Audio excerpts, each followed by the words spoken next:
This meeting is being recorded.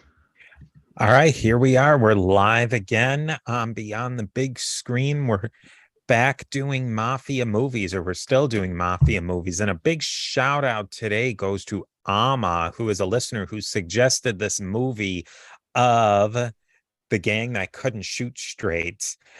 The Gang That Couldn't Shoot Straight is based on a book of the same name by author Jimmy Breslin. It's a comedy film, you might call it, based very loosely on the life of our old pal, Crazy Joe Gallo.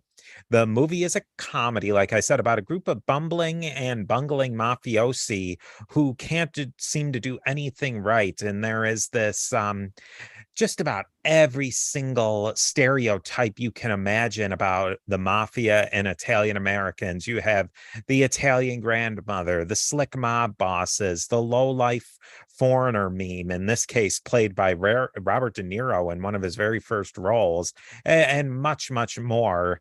Um, I am joined, as usual, by none other than Mustache Chris, the possible reincarnation of Chris Rosenberg of the Gemini Gang. Mustache, how you doing tonight? I'm doing pretty good. Bit tired, been busy at work, but other than that, I'm doing pretty good. Well, let's talk about this movie of The Gang That Couldn't Shoot Straight. It's very interesting. It came out in 1971, and I believe it was released in December of 1971, and Joe Gallo got whacked in April of 1972, so it only came out about 4 months before Joe was whacked in New York City. And then you have the other movie that we talked about before, the Crazy Joe movie, which was made just a little bit after Joe was murdered, about a couple of months to a year. So I think it's really interesting how these two movies sort of bookend the end of Crazy Joe's life and his career. Yeah, it's yeah, I would say that, and I don't know, it's pretty like the relationship between Orbach and Joe Gallo was pretty fascinating when you think about it. Like he does this movie that he takes inspiration from Joe Gallo himself for the character, and then I mean he's whacked 3 months later after the movie comes out. Like it's I don't know, it's pretty mind blowing when you really sit down and think about it. Yeah, so that is an interesting part of it. Jerry Orbach of Law and Order fame, he's also was uh, a huge actor on Broadway. He played Salvatore Kid Sally Palumbo, and Lee Taylor Young, who wasn't in very much that I've ever seen. She played Angela Palumbo, the sister of Kid Sally. And then Robert De Niro played a very young Robert De Niro played Mario Trantino, which we'll get into all of that. But maybe, Chris, just for the people who maybe didn't listen to the Crazy Joe episode, really in broad strokes, who was Crazy Joe Gallo? Yeah, Crazy Joe Gallo, he was like a pretty higher up guy in the Gallo crew, or the Gallo brothers crew in the Colombo, well, it was called the Perfacci family at the time. And Joe Perfacci was being extremely cheap in terms of the payouts that he was giving to Gallo and his crew, and they were making a fair amount of money. And Joe Gallo and his brother decide like we're just not putting up with this anymore, and they try to take out Joe Perfacci, and they fail at doing it, or they kidnapped his henchmen, and this goes on for quite some time. The five families, they have a sit down with all of them. The five families say this is an internal family matter, so the war continues. Joe goes to jail, and when he gets out of jail, he says, "Well, a peace agreement was reached." And Joe says, "Well, that doesn't have anything to do with me. I never signed it." And then the war starts up again. That's pretty much that's pretty much it, right? And then, like we said earlier, Joe Gallo was killed in a restaurant on his birthday in 1972, and that's pretty much it.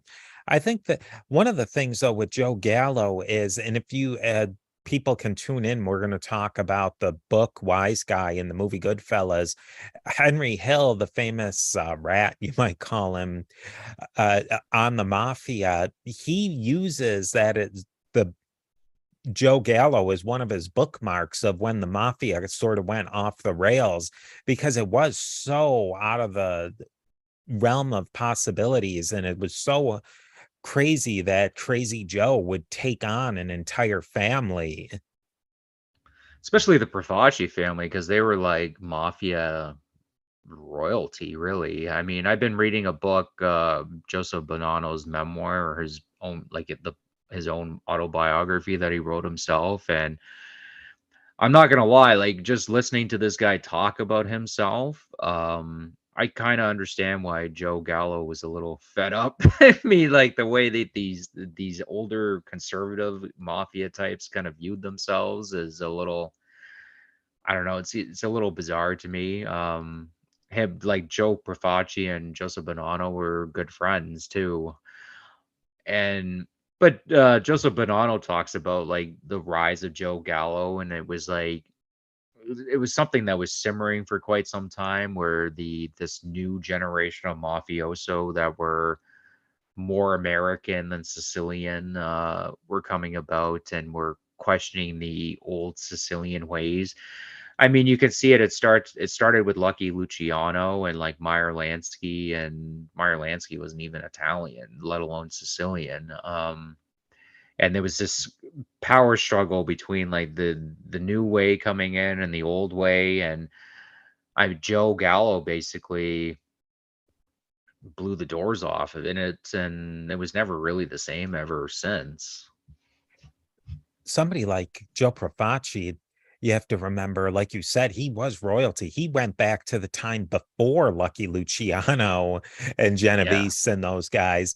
And he's really tapping into that Sicilian thing of the country and the village, where everybody in the village knew each other, and you kept your damn mouth shut about everything, and you lived a pretty low-key life as much as you can. And then you have somebody like Joe Gallo coming out of the scenes, who's brash. He's a city guy, and he loves the city, and he loves, patting people on the back and being a big name. And that plays into this movie, where that's the behind the scenes of the movie, where Joe Gallo started becoming friends with actors and artists and musicians of the day, and he became a close personal friend of Jerry Orbach from this movie. That was something that those old Mustache Pete's and the Joe Profaci types just found absolutely just off the wall insane.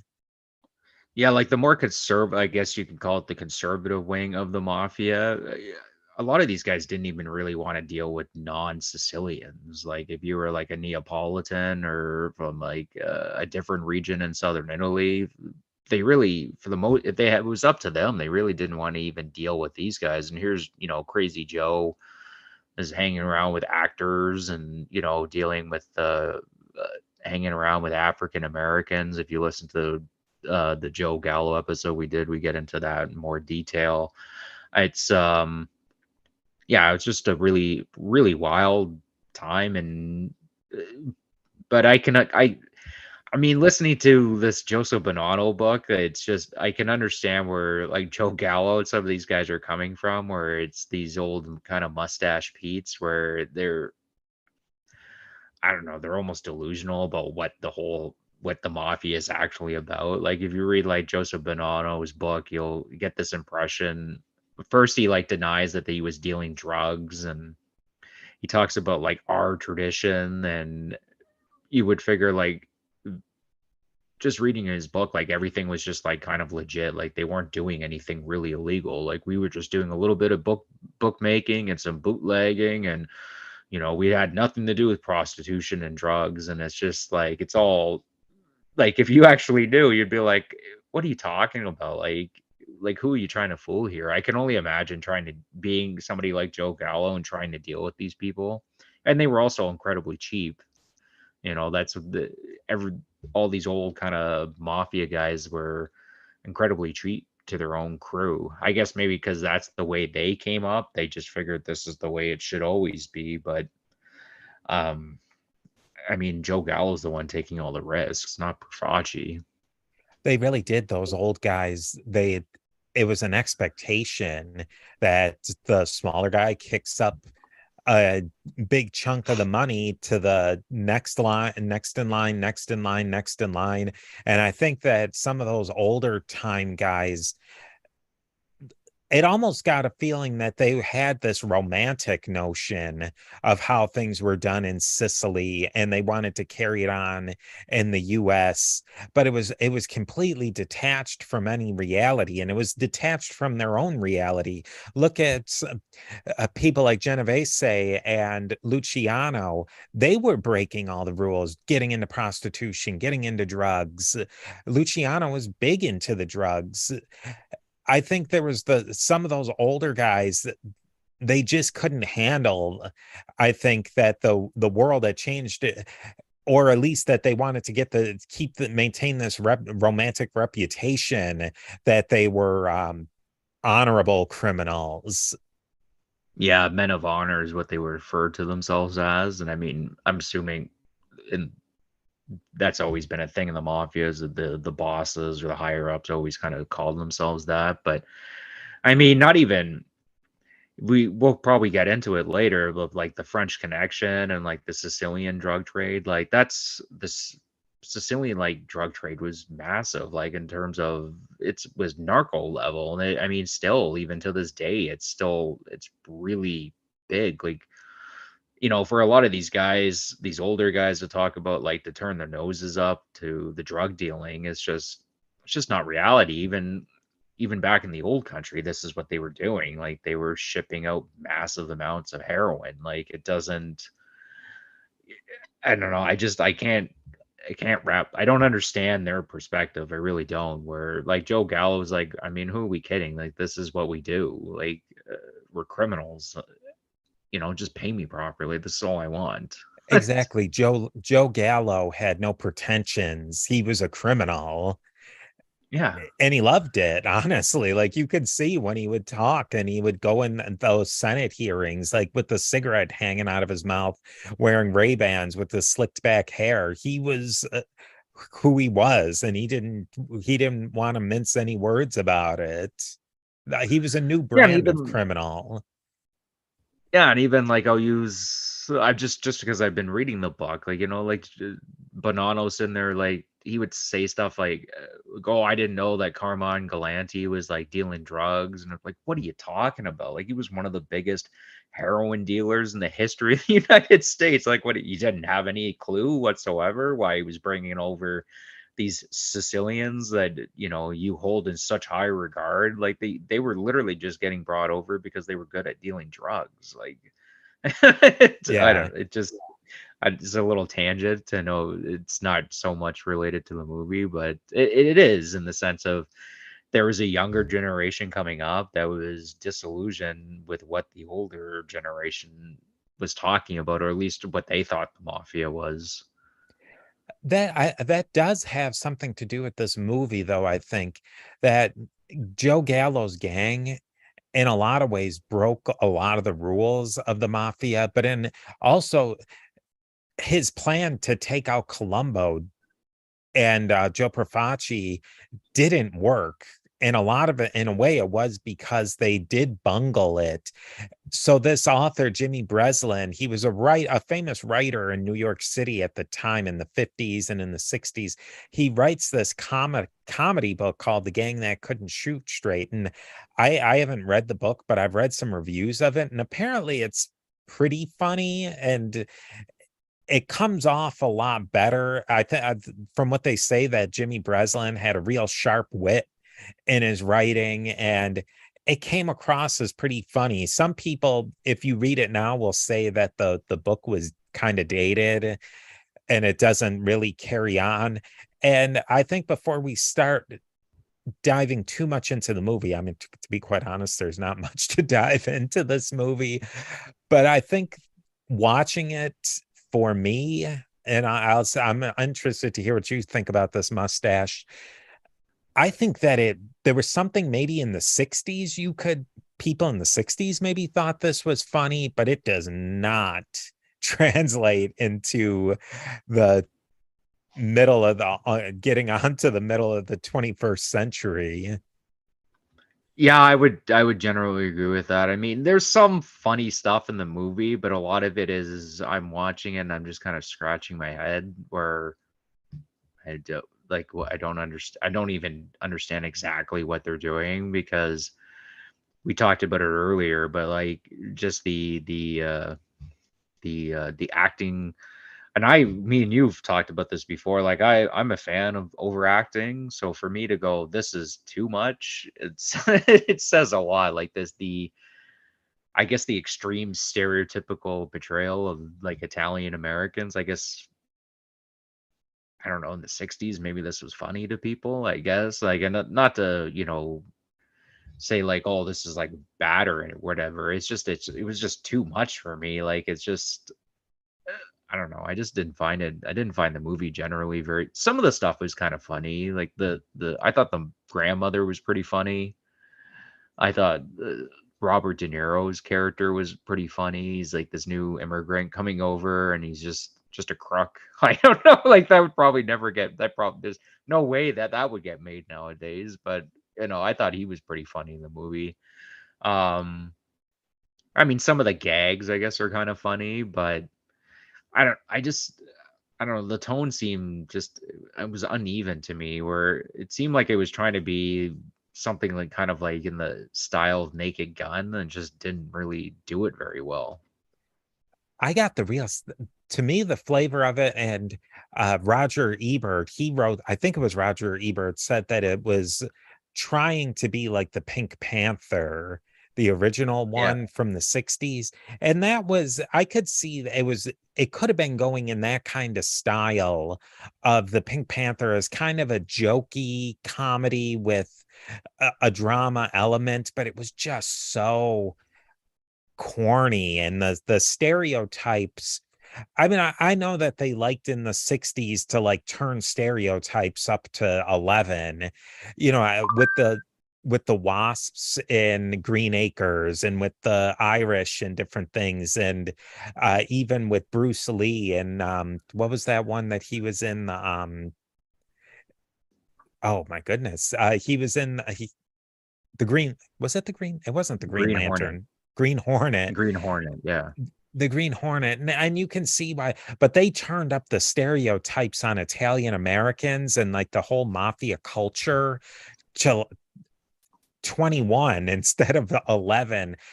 The first probably 5 minutes of the movie is every character saying "a" to each other, "a." I would say for the first maybe 10 times they did it, it was cute. By about the 50th time they did it in 5 minutes, I was very close to just turning off the TV. Yeah, I was watching it, and I think it was a couple of days ago. I'm watching it, and I'm sitting there. I'm thinking to myself, I'm like, I don't. How are we gonna do a podcast on this? But we're doing pretty good so far. Yeah. Like it's one of those movies. It sounds a lot cooler when you're reading about Joe Gallo. It's like, oh, look, they kind of based a movie on him, and and then he was killed 3 months later, and then you watch the movie, and it's like, this movie's not very good at all. It's terrible. Well, the character played by Robert De Niro, I guess watching it from a modern perspective, I think it's cool to see Robert De Niro in one of his earliest roles. I think he had only done maybe two or three movies before that. One was uncredited and two were small. So this was, from all appearances, is kind of his first big-ish movie. He played an Italian American, or an Italian immigrant from Calabria in southern Italy, which Calabria was always really traditionally poor. So when they saw all these scenes of him stealing things, or he wasn't even stealing big things, like he'd steal all the mints out of a restaurant, the Yeah. bowl of mints, or all sorts of, like, constantly stealing food. I think that would play in the 60s because that really was a stereotype of somebody from Southern Italy from like the early part of the 19th century, maybe up into the 50s, after World War II. But today, I mean, I know people who were from Calabria, and they didn't exhibit any of those roles whatsoever, or any of those stereotypes. Like they were from a it was like the one woman I knew, she said it was kind of country-ish, but it wasn't like that they had to steal to eat or they weren't eating, you know? Yeah, and I mean, watching this movie, you can kind of understand where like Joe Colombo's Italian Civil Rights League comes about, because you watch this movie and the stereotypes are just pretty brutal. And it's a little shocking at the time when you're watching it, because you're thinking to yourself, it's like you hear people talking about like people stereotyping Italian Americans, and most of the time, like we think of it, like our generation and like modern times, we think like, yo, they're just like kind of poking fun at like the way they, just their exaggerated emotions, I guess, to a degree, and like the family. But you're watching this movie, it's like a mob, it's about the mob, and it's like made funny, and like the grandmother's like a murderer, and it's like I could kind of understand where like it is shocking. And I mean, Joe Colombo's like Italian Civil Rights League kind of makes a little bit, it doesn't seem as ridiculous when when you watch this movie. It's like, yeah, I can kind of see where he's coming from. One of the things that I thought was really bizarre too was it just wasn't I don't think it was funny. I don't even see how somebody back in the 60s, like maybe Italians or Italian Americans, could kind of find the satire in it. No, that's kind of like my grandmother. But I think that wore out for me within the first 10 minutes of the movie. Like it just the overly religious, the boss, Don, I can't even remember his name. It was so silly. But Bonalaka. yeah, he the one who's modeled after Joe Profaci. They do this one gag with him where his wife starts his car and she says like a Hail Mary before she starts it, so that the car doesn't blow up. What did they do that 5 times? I'm It's not gonna just lie, not good comedy. It's not I'm not gonna funny. lie. I'm not gonna lie. I actually, out of all the gags that they did, that was the one I kind of liked because they did it so many times. They just kept on going at it, and after I watched the movie twice, and then the second time watching it, I was like, yeah, I would say this is probably one of the better gags that they did. But the problem with like this whole movie in general is you mentioned the Pink Panther, and there was like a dramatic element to it. There's really no dramatic element to this movie at all. It's like they thought it was a cool, let's do a movie that's kind of loosely based around Joe Gallo and the Colombo Wars that were going on at the time, or had just finished, and that was it. Like that's all they had. Like they didn't really think about, like, oh, let's fill out these characters a little bit more. Let's give it, something for the audience to really care about. They just kind of ran with that joke and decided like, oh, let's just do a whole movie based on that. And that's not really how good comedy works. And then the drama element, or I think the element that they could have captured something with is with this with Kid Sally's sister Angela, who is portrayed as this more modern girl, young woman, who she's going to NYU. She's not involved in the family whatsoever as far as the mafia goes, and the mother of the mother of her and Kid Sally really prefers Kid Sally over her, which is a common Italian American stereotype of the mama's boy and the mother. But that, I think they didn't carry that through, and it in the end it just fell flat, and it didn't really pull on any of your heartstrings. It didn't make you think about anything, and it wasn't funny either. Yeah, it just didn't really go anywhere. But I'll say without her in this movie, it would have been just what you're talking about. It would have been just the same jokes again and again. And she's actually the one that gives you a little bit of relief from the the over the top Italian stereotypes that are just repeated at nauseum. She's the only relief you get from that. And did you notice at the end, she started talking with a almost like a broken English when she was talking to the Robert De Niro's character.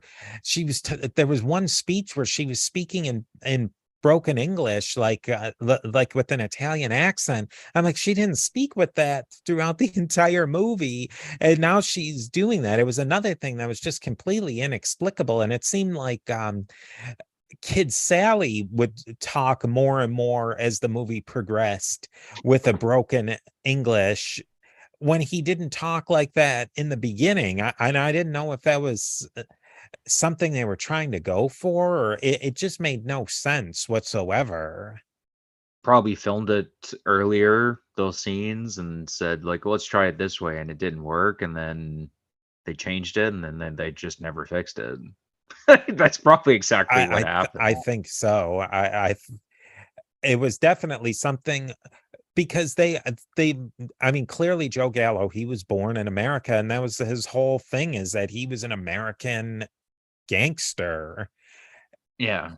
So they're missing that, and I think that that was maybe the more interesting part of his sister, is that she was an Americanized Italian, from this Italian mafia family, and she's our link to, quote unquote, mainstream American culture.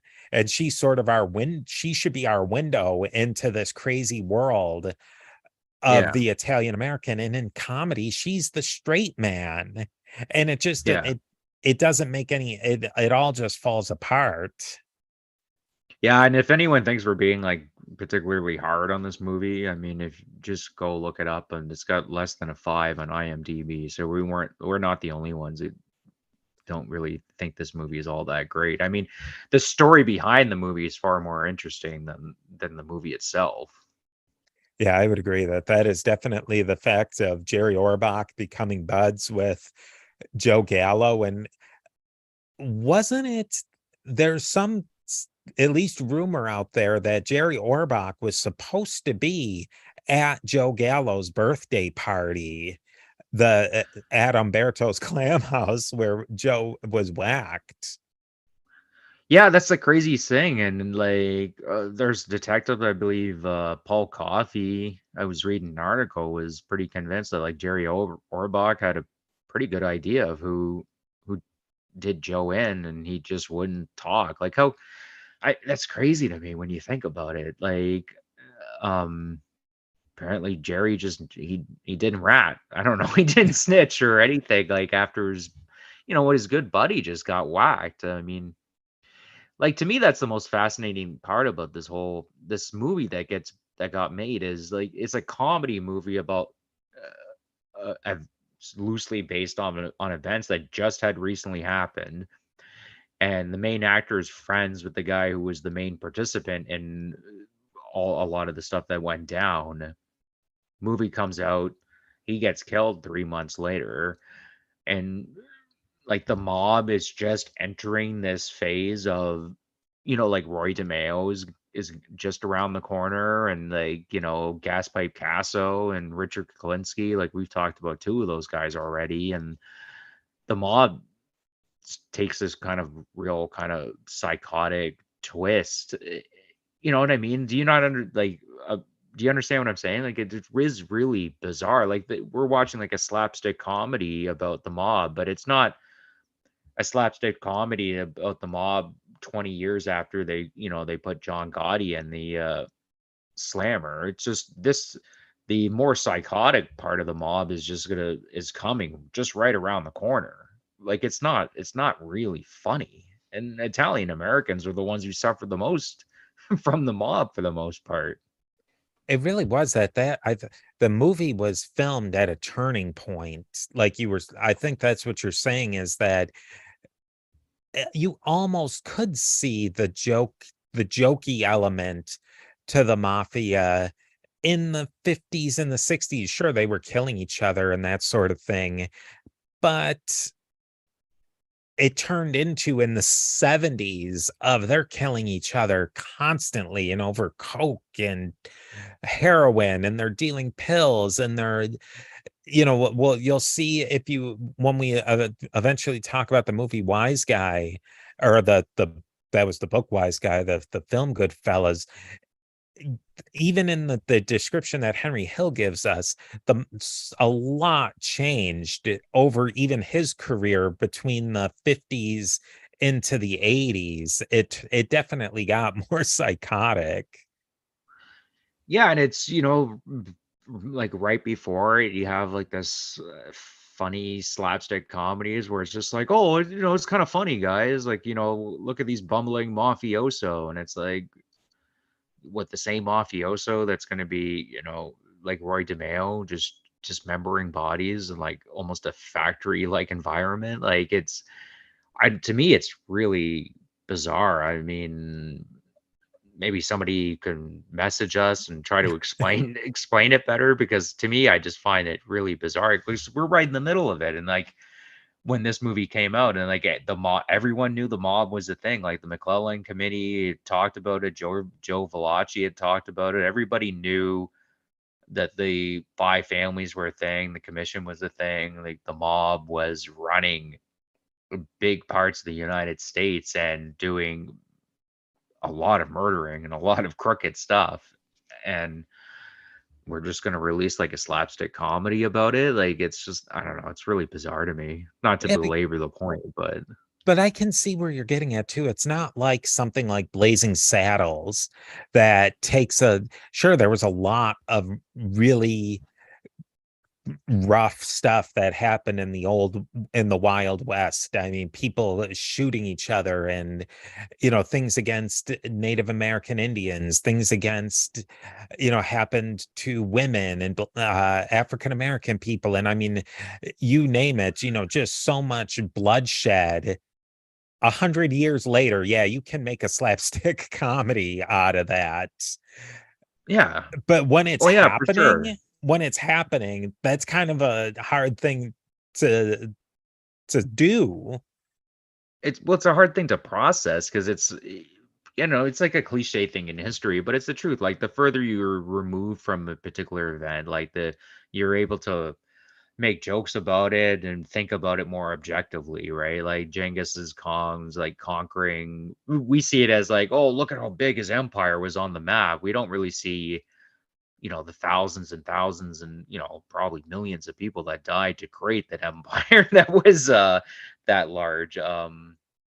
But it'd be like, I don't know, Genghis Khan, and then I don't know, like the say people in Russia doing like, let's make a slapstick comedy about like the events that just literally happened 10 years 10 years ago. Like, Yeah. it's very difficult to understand.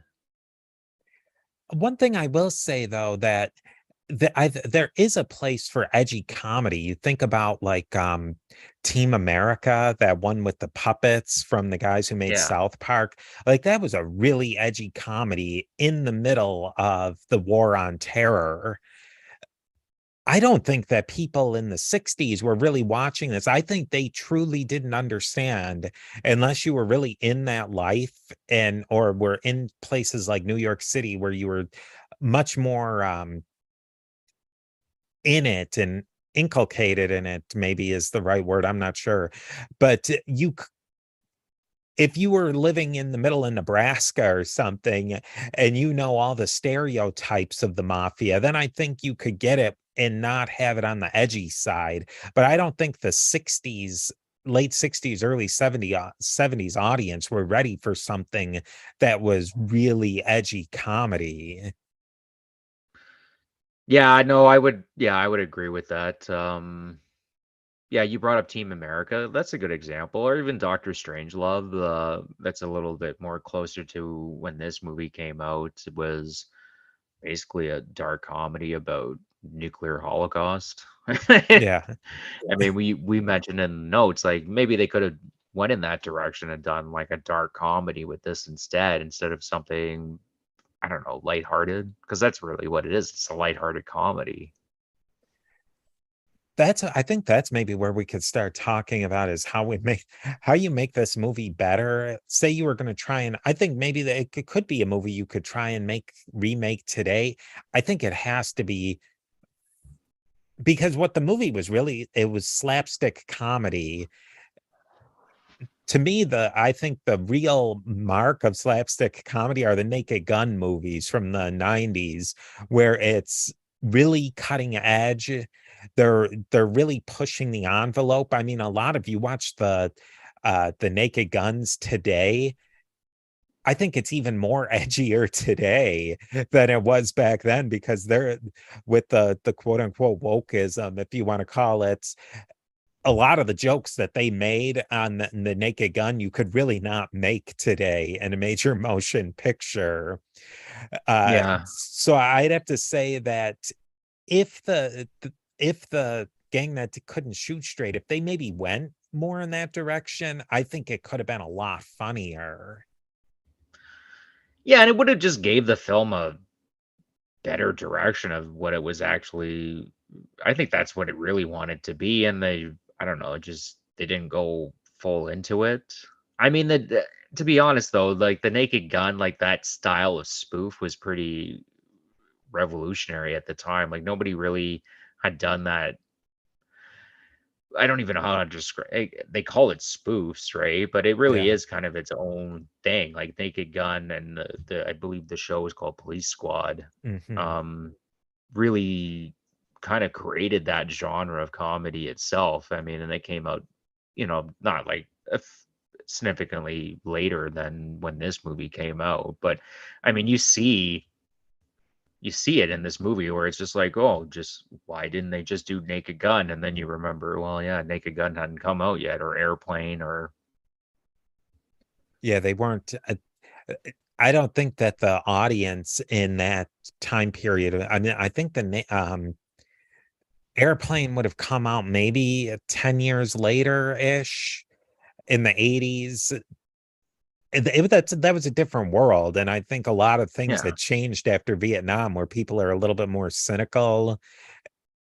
In 1971, I don't think people were ready to see like the full on Leslie Nielsen spoof, where you're really sacrificing a lot of uh sacred elements of the culture. They were not ready for that when this movie came out. in terms of like we were talking about, like, did you have to be born in the 60s to really get this? I mean, I use an example. I really enjoy the Hangover series in terms of comedy. If I was to take like the Hangover trilogy and just drop into the 60s, not only they just wouldn't understand it. You know what I Yeah. mean? I'm not talking about like the cultural references. They just would not understand that comedy. They would be like, "What am I watching?" I think it goes the other way too. Well, obviously, we dropped this movie into our time today in the 21st century, and I don't think most people get it. But I also think about if your grandmother watched this movie, I think my grandmother would probably think it was pretty funny. Yeah. What I've noticed it with like it's truth though. Like I've noticed it with like just, older people like grandparents and people in their 70s and late 60s, and they're laughing at stuff that they're watching on TV, and I'm watching and I'm like, this is terrible. Like I don't understand, how are you laughing at this? And it's a generational, like, cultural. They're able to laugh at things that are way less, like, I guess I would describe it like less cynical, I guess, Yeah. and less dark, where I need that in my comedy. Like I need it to be dark. I need it to be over the top. We've talked about this a lot. Like I'm a big fan of um Kenny sorry, Eastbound and Down, and Danny McBride, and that style of, I guess it's called like cringe comedy or tragic comedy. Eastbound and Down is probably what he's most famous for, but he's doing the show right now, Righteous Gemstones. He did another one, Vice Principals, and it's a mixture of like tragedy and comedy, and people in their late 60s, 70s they just wouldn't understand it. Where I'm sitting there, I'm laughing and I think it's brilliant. So Or the comedy that came about in the 80s, 90s that just took on everything. The Andrew Dice Clays and the Sam Kinnisons, that they really, and to some degree, you're seeing some comedians come back around to that, where if it's something that people hold sacred, they're just going to eviscerate it. And I don't think yeah. that was a type of comedy that was not for the general audience, at least at that time. People were starting to really get into Rodney Dangerfield and Henny Youngman, comedians like that in the 60s and the 50s, but that was a niche audience. That was not what was going on the major motion pictures at the time. Yeah, I mean, and I do like some lighthearted kind of like, I like Bob Newhart. I think Bob Newhart's hilarious because he's just he's telling a joke but doesn't look like he's telling a joke. Like I like his shtick, and he's not really cynical. He's does pretty like lighthearted comedy myself. You mentioned like people coming back and doing the more kind of edgier stuff. There's a guy right now, Tim Dillon. He's pretty he's like in that style, and he's getting pretty popular, where he'll just, doesn't matter what it is, he'll just take it on, right wing, left wing, religious, not religious. He just says whatever. And I think in the end, like, you could appreciate that type of comedy. Like, um, just for an example, the Pink Panther, it's entertaining. This Yeah. just did not carry through with it. If it had just tried to be more like the Pink Panther, I think it could have succeeded. It was just every element of it just failed. Yeah, I mean, and then you have like an actor like Robert De Niro. Like, I get that he hadn't done a lot of things at that point, but I mean, literally like a couple of years later, he's in The Godfather 2 and he's doing Taxi Driver. I mean, this is what you could get out of Robert De Niro. It's just the people involved in the film were not very talented, or just didn't have an eye for talent. Jerry Orbach being a huge Broadway star, he hardly has any lines. Yeah. And I just that's the craziest thing. He's supposed to be the main guy, and you're like, and when I'm watching the movie, I'm like, okay, how am I supposed to be emotionally attached to what's going on right now? Because this guy, he hardly ever talks, and when he talks, there's like 5 or 6 other people screaming, and I can't even hear what he's saying. And each one of those, it just progressively goes through one thing after another of them, of Kid Sally's gang failing to kill the mob boss. And there was elements that could have been funny. I think this was one that you had mentioned, and I thought it was funny, where Hervé Villechaize, which, it's interesting, he was a dwarf. I can't recall. A small person Yeah.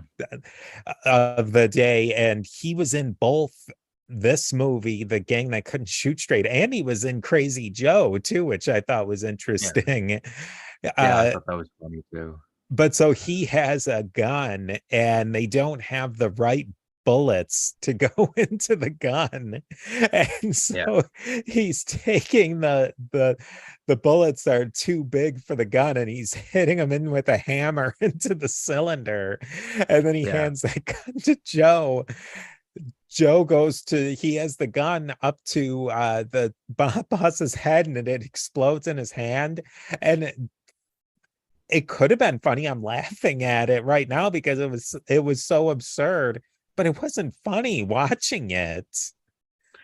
To me, it was one of the better jokes that they did in the movie, because like Robert De Niro's character is there, and the mob boss thinks he's an actual priest, and he's like, "Oh, thank God," yada yada yada, and I thought it was one of the better setups that was the best setup that they did in the movie. Yeah. I thought, in my opinion, because it was Don't just you think? funny seeing him hammer the bullet into the gun and then just hand it to him, and you know what's gonna happen. And they set that up so masterfully. I think they set it up and then it just failed. Like, I think, like you said, relatively speaking, that was one of the funnier scenes in the whole movie. Yeah. But it didn't. I mean, I didn't laugh out loud or even chuckle at it. But I think No, I like just if they had done that well, you'd be rolling on the floor laughing if somebody with a little more talent yeah. had written that out. Yeah, like the people that were involved in like Naked Gun had done it. They would have been able to like just do it slightly different and it would have been really funny. And in this movie, it just kind of, I mean, I kind of laughed. I don't know. I kind of smiled a bit, but I wasn't like laugh out loud. At no point in this movie was I like really laughing out loud at any of the jokes. I mean, and it's not like I'm some sort of a grouch watching the movies. There was a movie I was watching just the other day and I was in tears watching it, laughing. I think this had the potential for that. That's maybe what's kind of the saddest part of this movie. I think it did have the potential. One thing I think that it probably had the problem with is it could have done some spoofs of The Godfather, but The Godfather didn't come out till about a year later. So it really Yeah. didn't have, it was in a way blazing its own trail. Yeah, we were talking earlier about how to make the movie better. I mean, I don't know. Did anybody think about just asking, "Hey Joe, do you want to be in a movie?" Like that would have been cool. I think Like that that would, didn't have and to he play would like have a done big it too, I role. bet. 100, yeah, he probably would have had a fun time doing it too, like I don't know, I don't know, he's like just one of the mob guys or at one of the scenes or something, like why not just have Joe in the movie? Or like a simple thing like they're walking down the street and they bump it, Jerry Orbach bumps into him and he turns around and says, "Hey," like carry that joke through. And that would have actually, I don't know, been funny.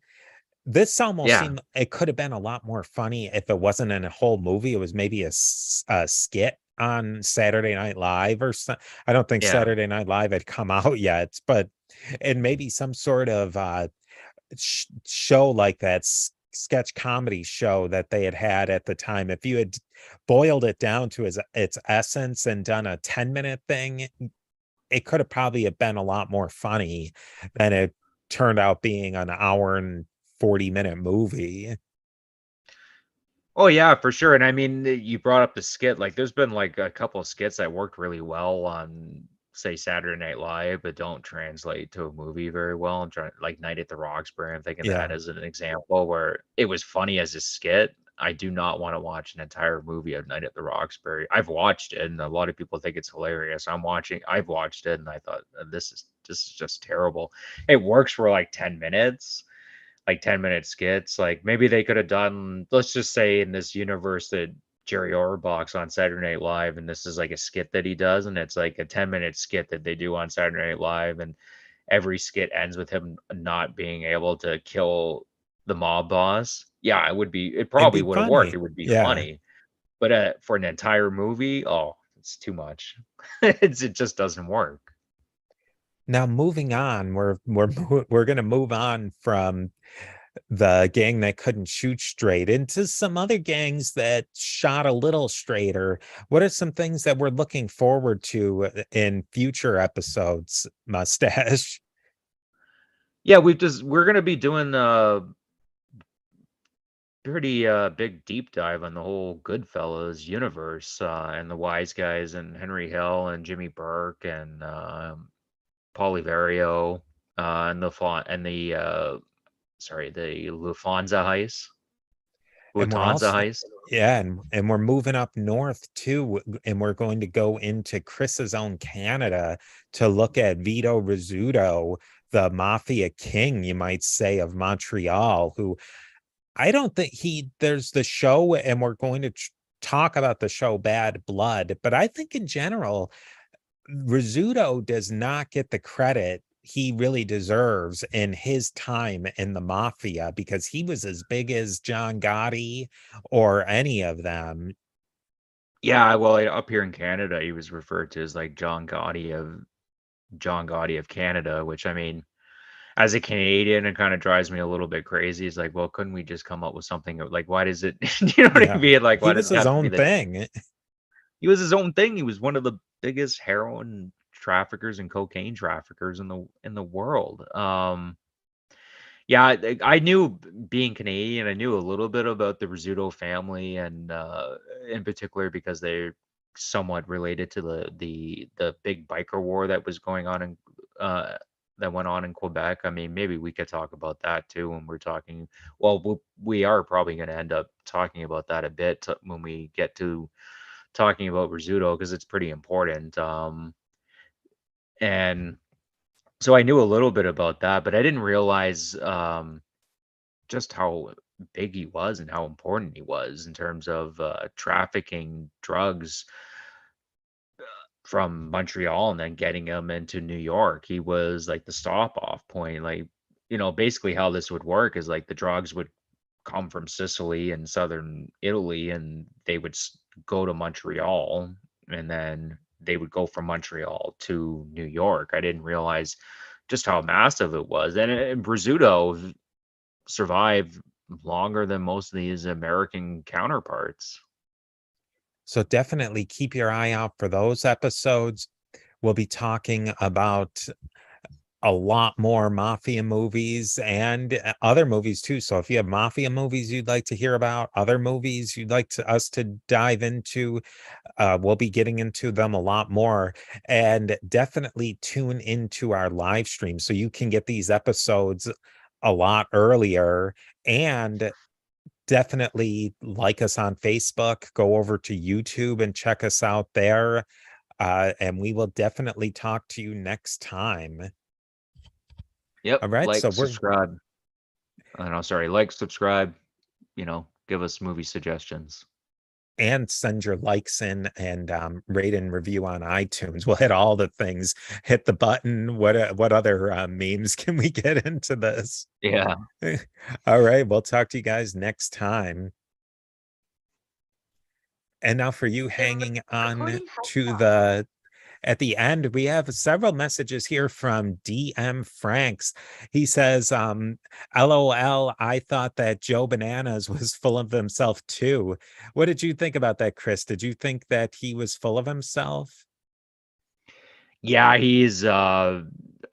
I'd say read the book, because if you're interested in the mob, I would say it's a must read, because you get a real good insight into how these guys kind of viewed themselves. But I mean, he's pretty delusional about just the kind of the way how he viewed, as he calls it, his tradition, because he doesn't like the word mafia, because he thinks it's like a made up term. And I don't know, it's just really bizarre. Like, I know the fact that he denies that he knew anything about the drug dealing just is like, it just makes me question everything else he's saying. But in the book, it's pretty interesting, because he goes into a lot more detail than you typically get about his relationship to Maranzano. I don't know if you guys remember the Joe Valachi episode. We get into a little bit about the Calamar.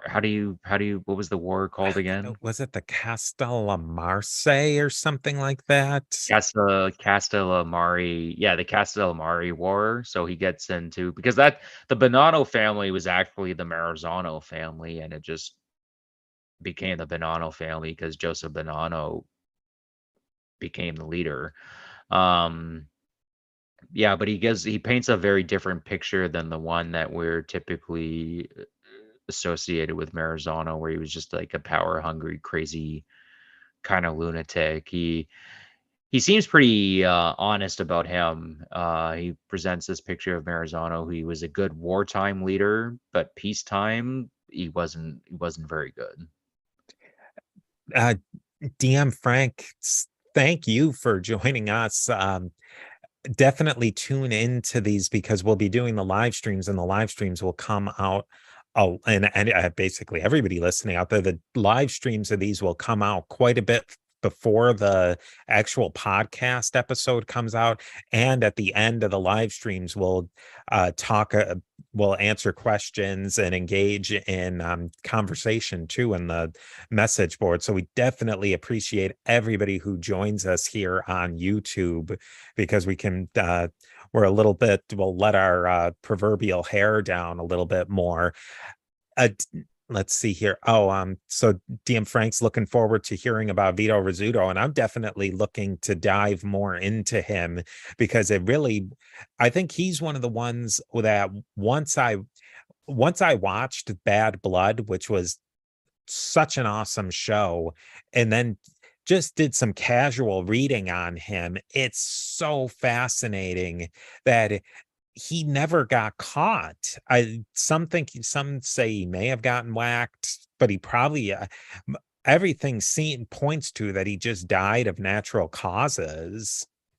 Yeah, everything that I've read, that seems to be the case. When we get into Vito Rizzuto too, the interesting part about that will be all the mob guys that we've talked about so far have been just kind of in the States, and that's as far as it goes. Where the Rizzuto story goes, goes to Sicily and Venezuela, and it's truly international. So we'd be talking about, different types of gangs that are actually in southern Italy, and different that are not La Costa Nostra. All right, guys. Well, thank you again. And we thank Ama for suggesting this movie, even though I have to say that this was not one of my favorite movies. I'm glad I watched it, and I think that it definitely adds some context and a little bit of texture to this series we're doing on the Mafia. Yeah, me and you we had discussed doing it even beforehand, just because of the background to it all. And I think we got a pretty decent episode out of it. I mean, we talked a fair amount about the background and the movie itself, and especially the bit about the fact that Joe was killed 3 months later, and there was all these psychotic mob killers that were coming right around the corner, and they're doing a comedy movie about it. So I think we got a fair amount out of it. All right, history beyond the big screen family. We will talk to you next time. See you probably next Wednesday at the same time, and we will be talking to you soon.